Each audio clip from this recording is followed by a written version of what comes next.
안녕하세요. 오늘은 프롬프트 기법 실습 완벽 가이드를 함께 살펴보겠습니다. AI와 효과적으로 대화하는 법을 배워봅시다. 제로샤트부터 퓨샤트, 체인 오브 소트, 롤 플레잉까지 실무에서 바로 쓸 수 있는 프롬프트 기법을 단계별로 익혀보겠습니다. 먼저 오늘 다룰 주요 내용을 살펴보겠습니다. 제로샤트과 퓨샤트의 차이, 퓨샤트 예시 작성법, 체인 오브 소트 기법, 단계별 추론 유도 방법, 롤 플레잉 프롬프트, 그리고 마지막으로 여러 기법을 조합하는 방법까지 총 6가지 핵심 주제를 다룹니다. 첫 번째로 제로샤트과 퓨샤트의 차이를 알아보겠습니다. 제로샤트는 예시 없이 바로 질문하는 방식입니다. 마치 외국인에게 말로만 길을 알려주는 것과 같습니다. 반면 퓨샤트는 몇 가지 예시를 보여준 후 질문하는 방식으로 지도를 함께 보여주는 것과 같습니다. 퓨샤트를 사용하면 AI가 원하는 형식과 스타일을 정확히 이해할 수 있어 훨씬 더 정확한 결과를 얻을 수 있습니다. 코드로 두 방식의 차이를 살펴보겠습니다.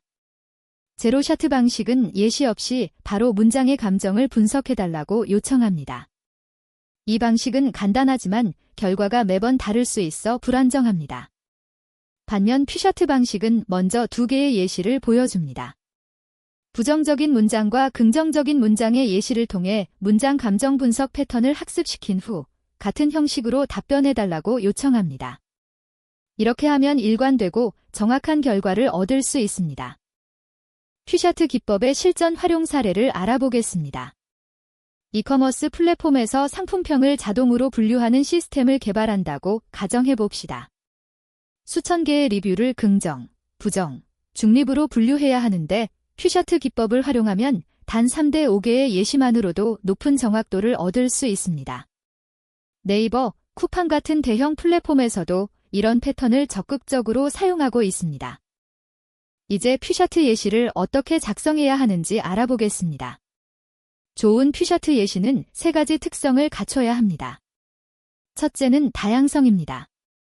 여러 가지 다른 케이스를 포함해야 합니다.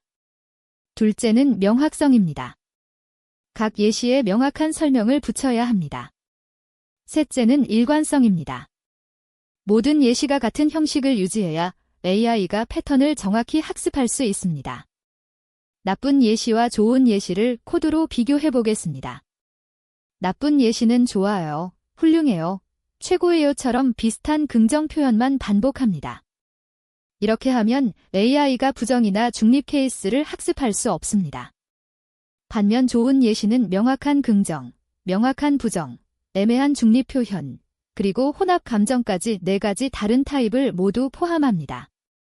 각 예시 뒤에 괄호로 추가 설명을 붙여서 AI가 판단 기준을 명확히 이해하도록 돕습니다. 예시 작성의 핵심 원칙을 정리하겠습니다. 예시는 AI의 교과서라고 생각하세요. 최소 3가지 이상의 서로 다른 카테고리를 포함해야 합니다. 각 예시에는 짧은 설명을 괄호로 추가하면 AI의 이해도가 높아집니다.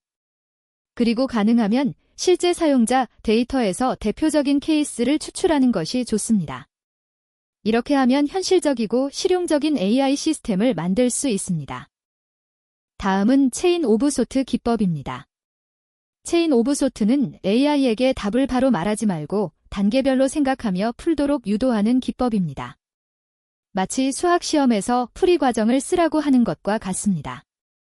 중간 추론 과정을 거치면 AI의 정확도가 크게 향상되고 왜 그런 결론에 도달했는지도 확인할 수 있어 디버깅이 훨씬 쉬워집니다. 체인 오브 소트의 코드 예시를 살펴보겠습니다. 일반 프롬프트는 사과 5개를 3명이 나눠 먹고 1명당 2개씩 먹으면 몇 개가 남는지 바로 답을 요구합니다.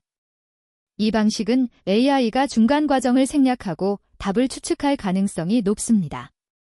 반면 체인 오브 소트 프롬프트는 문제를 3단계로 분해합니다. 첫째, 전체 사과 개수를 확인합니다. 둘째, 먹을 사과 개수를 계산합니다. 셋째, 남은 사과를 계산합니다. 이렇게 명시적인 단계를 제시하면 AI가 순서대로 사고하여 정확한 답을 도출합니다. 체인 오브 소트의 실전 활용 사례를 알아보겠습니다. 재고 관리 시스템에서 복잡한 계산이 필요할 때, 금융 서비스에서 대출 승인 여부를 판단할 때, 또는 복잡한 비즈니스 규칙을 적용할 때 체인 오브 소트는 필수입니다. 토스, 카카오뱅크 같은 핀테크 기업에서는 단계별 근거를 제시하여 고객이 결정 이유를 명확히 알 수 있도록 합니다. 단계별 추론 유도는 체인 오브 소트를 더 강화한 기법입니다. 단순히 단계만 알려주는 것이 아니라 각 단계마다 구체적인 예시를 함께 제공합니다. 마치 요리책에서 재료를 썬다고만 쓰지 않고 감자를 1cm 크기로 깍둑 썰기 한다처럼 구체적으로 설명하는 것과 같습니다. 이렇게 하면 AI가 각 단계를 정확히 어떻게 수행해야 하는지 명확히 이해할 수 있습니다. 강화된 체인 오브 소트의 코드를 살펴보겠습니다. 단순 카트는 총액 계산, 할인 금액 계산, 최종 금액 계산이라는 단계 이름만 제시합니다. 이것만으로는 AI가 정확히 어떻게 계산해야 할지 모호합니다. 반면 강화 카트는 완전히 풀린 예시 문제를 먼저 보여줍니다.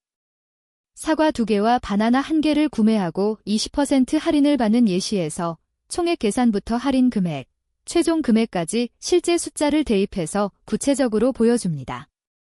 그리고 이제 같은 방식으로 계산하라고 요청합니다. 이제 롤플레잉 프롬프트를 알아보겠습니다. 롤플레잉 프롬프트는 AI에게 특정 역할이나 페르소나를 부여하는 기법입니다. 마치 배우에게 당신은 친절한 선생님입니다라고 역할을 주면 말투와 행동이 바뀌는 것처럼 AI에게도 역할을 주면 출력 스타일과 내용이 크게 달라집니다. 같은 질문이라도 어떤 역할을 부여하느냐에 따라 전혀 다른 답변을 얻을 수 있습니다. 롤플레잉의 코드 예시를 살펴보겠습니다. 역할 없는 프롬프트는 단순히 리액트의 유스 스테이트를 설명해달라고만 요청합니다. 이 경우 AI는 표준적인 기술 문서 스타일로 답변합니다. 반면 롤플레잉 프롬프트는 10년 경력의 친절한 리액트 강사라는 구체적인 페르소나를 설정합니다. 초등학생도 이해할 수 있도록 쉬운 비유를 들어 설명하고 일상생활 예시를 많이 사용하며 전문 용어는 쉽게 풀어서 쓰라고 지시합니다. 그리고 원하는 답변 구조까지 명시하여 출력물의 형태를 컨트롤합니다. 롤플레잉의 실전 활용을 알아보겠습니다.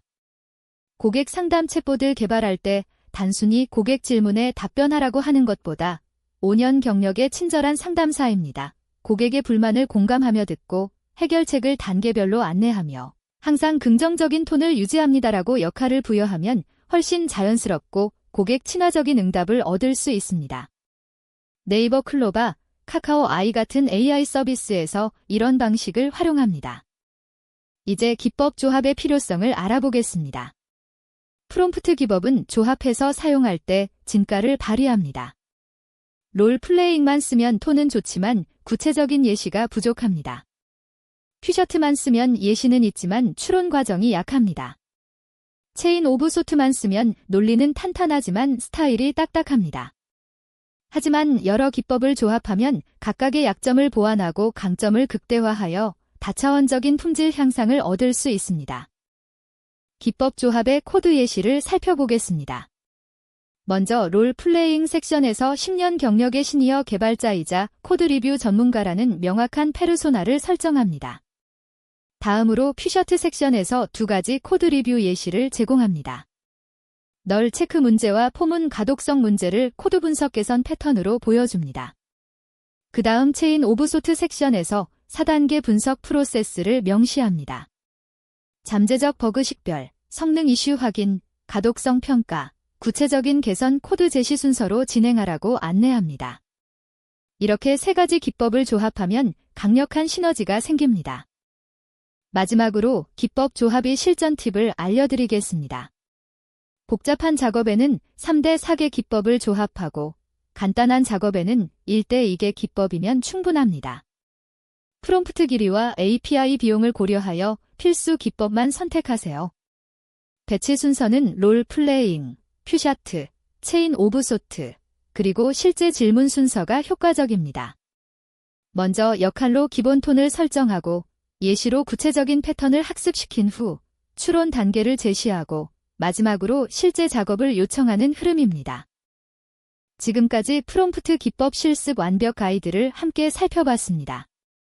제로샤트과 퓨샤트의 차이, 좋은 예시 작성법, 체인 오브 소트로 추론 과정 유도하기, 롤플레잉으로 페르소나 부여하기, 그리고 여러 기법을 조합하는 방법까지 배웠습니다. 오늘 배운 내용을 실제 프로젝트에 적용해보세요. 감사합니다.